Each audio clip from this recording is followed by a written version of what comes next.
À Abidjan. Bonsoir à tous et bienvenue dans votre journal. À la une de l'actualité, la présentation des lettres de créance de 5 nouveaux ambassadeurs accrédités en Côte d'Ivoire au président de la République, Alassane Ouattara. Les performances économiques de la Côte d'Ivoire et les axes de coopération étaient au cœur des échanges. La Côte d'Ivoire pleure l'un de ses fils, Amadou Soumaoro, décédé le 7 mai des suites d'une longue maladie. La dépouille de l'ex-président de l'Assemblée nationale est arrivée hier à Séguéla, sa ville natale.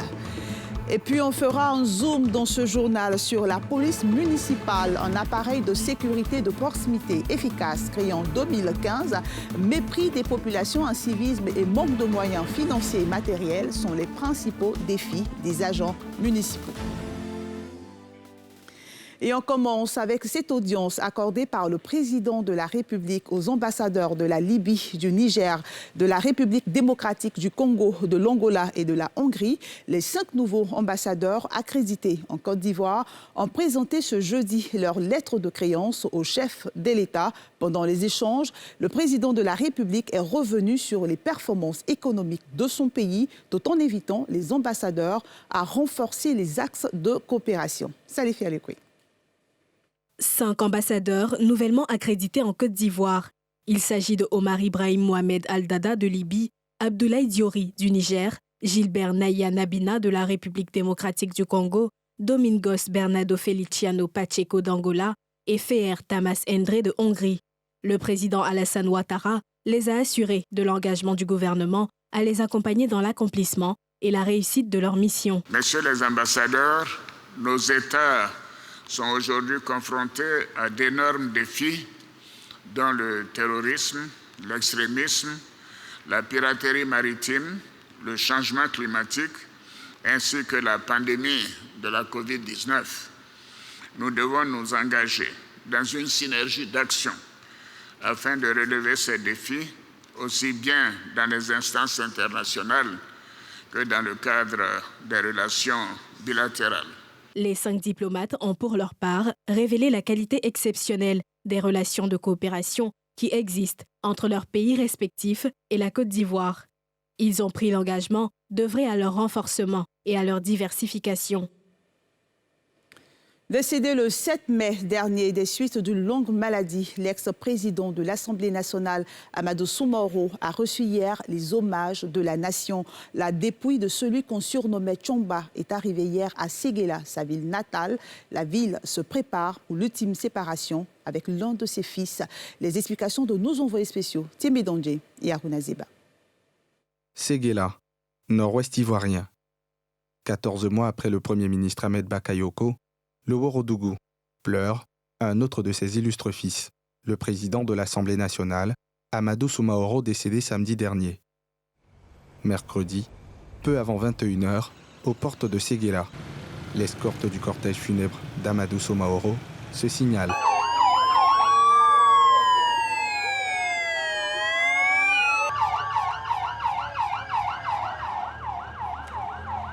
Cadre et élus locaux peaufinent les derniers réglages. Peu après, jeune à 2 et 3 roues, lance le dernier voyage du Tchomba.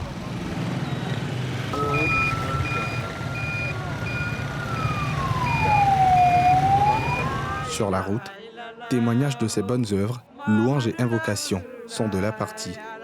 Dieu merci pour ton œuvre, difficile à croire, mais c'est fait. Il faut s'y résoudre. Merci pour tout Tchomba, doux repos éternel. Il a été bon avec nous, il nous a pris des 2 mains. Il a été généreux et compatissant des âmes en peine. Mais, au fur et à mesure que le cortège se rapproche de la mosquée au quartier Soumaoro, l'ambiance change. Les pleurs prennent le relais, mouillent les visages contrits et arrosent le passage de la dépouille.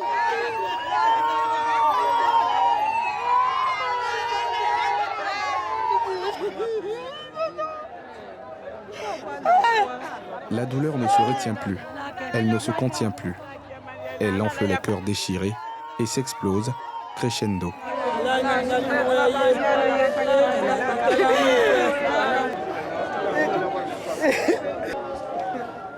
Les cris fusent de partout.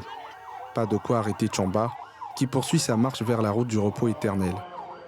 Avant une pause à la mosquée, un édifice réhabilité des mois auparavant par ses soins. À l'intérieur, prières et invocations. Dehors, pleurs et hurlements sur le chemin du retour à Allah du 7e président de l'Assemblée nationale. Et je vous propose maintenant ce zoom sur la police municipale, cet appareil de sécurité de proximité, autrefois appelé garde municipale. C'est en 2015 qu'elle est devenue police municipale, avec pour mission de renforcer la sécurité dans les communes, de faciliter la circulation et de sensibiliser les populations. Les agents municipaux sont confrontés à plusieurs défis, notamment l'incivisme, le mépris des populations, sans oublier ceux liés au traitement salarial et à l'absence de moyens financiers. Les explications de Brice Nyanwa et d'Aruna Zeba. Dans toutes les agglomérations du pays, notamment celles érigées en communes, on les voit en uniforme, à la tâche, soit dans la régulation de la circulation, soit dans la libération du domaine public, des commerces anarchiques et transporteurs véreux. Eux, ce sont les agents de la police municipale. Recrutés et formés par chaque mairie, ils sont compétents uniquement dans le périmètre communal auquel ils appartiennent. Ici, à la mairie de Marcory, la journée des policiers municipaux commence par un rassemblement. Les consignes pour la mission du jour sont données.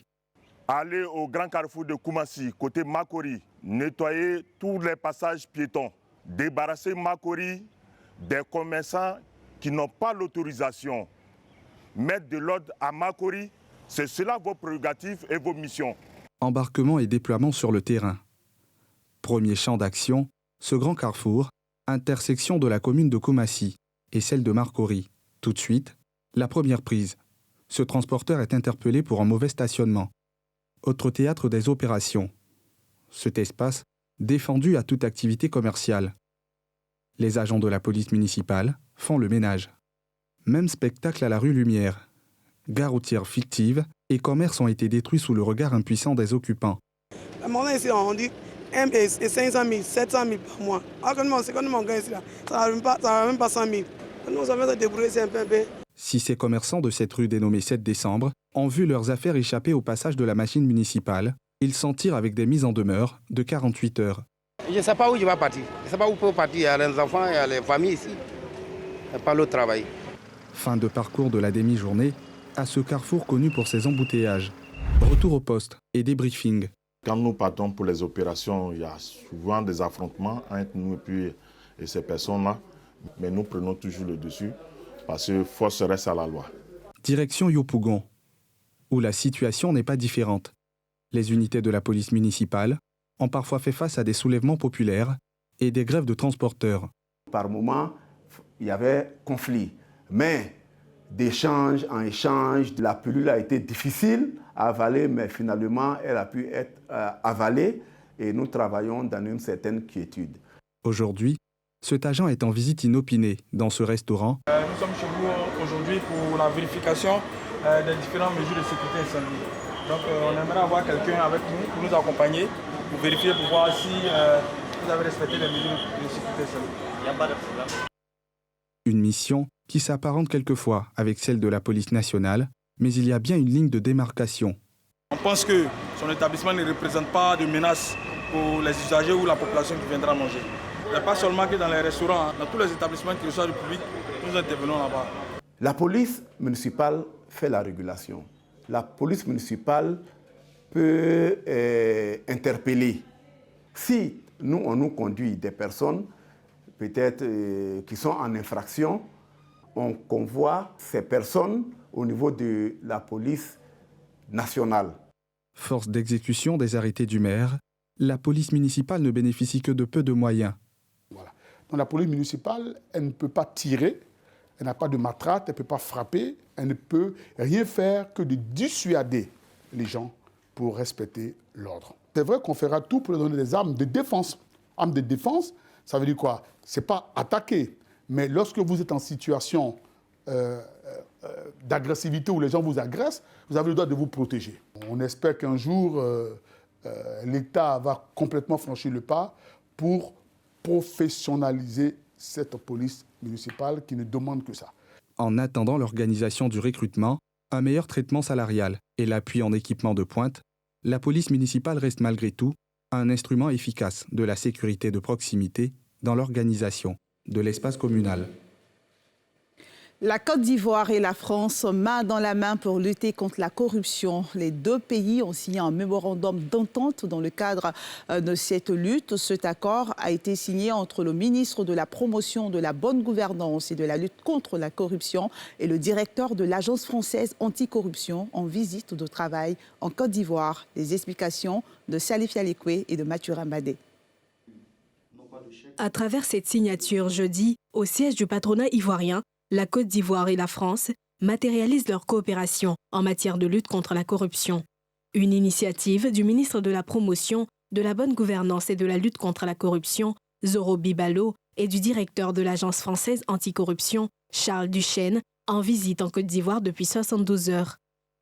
Notre pays, la Côte d'Ivoire, a renforcé son dispositif institutionnel et juridique de prévention et de lutte contre la corruption et infractions assimilées, à travers notamment la ratification des instruments et l'adhésion à des mécanismes internationaux de promotion de la bonne gouvernance et de lutte contre la corruption, mais également à travers la mise en place de mécanismes internes nationaux pour se conformer à ces engagements internationaux. La corruption, vous le savez, est un fléau pour les finances publiques, c'est un fléau également pour la cohésion sociale, pour le développement des États et l'introduction de mesures de conformité. La conformité, ce n'est pas simplement le fait de se conformer à la loi, ça c'est le minimum que l'on puisse exiger de chacun d'entre nous. La conformité, c'est la mise en place de mesures et de procédures qui permettent, à travers une approche par les risques, de limiter la réalisation des infractions et en l'occurrence des infractions de corruption. Outre cette signature, un panel a réuni des représentations des institutions, des départements ministériels, des leaders de la société civile. Il s'agissait de promouvoir la conformité anticorruption pour une meilleure performance des entités publiques et privées. Établir une cartographie et une perspective interne du risque en termes d'investissement en Côte d'Ivoire, c'est l'objectif des conférences au risque pays instituées par l'agence de notation financière Bloomfield Investment. Cet événement financier important pour le gouvernement et les investisseurs du secteur privé qui permet de présenter les forces et faiblesses du pays sera bientôt à sa 6e édition. Elle est prévue le 2 juin avec la reprise économique comme thème. Nadia Idja et Eric Kimou ont suivi pour vous la conférence de presse organisée à cet effet. Après un ralentissement en raison de la pandémie de Covid-19, les activités économiques ont bien redémarré en Côte d'Ivoire. Avec elle, la 6e édition des conférences Risque Pays qui se tiennent en juin prochain, comme thématique pour les 4 panels, les grands chantiers de la reprise économique, le paradigme pour une stabilité durable, le risque sécuritaire interne et externe et la contribution du secteur privé dans la reprise économique. Les attentes des uns des autres sont nombreuses vis-à-vis de la résilience de la Côte d'Ivoire, la capacité d'absorber les chocs. On voit la capacité de rebondissement. Est-ce que cette capacité de rebondissement elle est pérenne? Est-ce qu'elle est soutenable ou est-ce qu'elle est ponctuelle? Et qu'est-ce qui d'ailleurs crée cette capacité de résilience-là? Et donc ça va nous emmener à parler aussi du tissu économique, de la structuration de l'économie ivoirienne. Est-ce qu'elle est vraiment solide? Parce qu'on peut être performant et pas solide. Organisé par la structure de notation financière Bloomfield Investment, ces rendez-vous servent de référence à la prise de décision, aussi bien pour les acteurs économiques du secteur public que privé. Quand un investisseur veut investir dans un pays, il va se poser 3 questions fondamentales. Quelle est l'opportunité d'investir en Côte d'Ivoire et pourquoi pas au Ghana et pourquoi pas au Nigeria? Il a 54 possibilités. Donc, il va se poser la question de l'opportunité d'investir. Il va se poser la question de quel type de retour sur investissement auquel il peut s'attendre. Et il va se poser la question également de quel est le risque de perdre son investissement ou son capital. Notée à 5,7 sur 10 l'année dernière, malgré les effets de la Covid-19, la Côte d'Ivoire est en bonne progression. Parmi les indicateurs utilisés pour cette évaluation, on trouve la performance économique, le climat des affaires, la gestion des finances publiques, ainsi que les risques politiques. Et c'est la fin de ce journal. Merci de votre fidélité. Prenez soin de vous et à demain.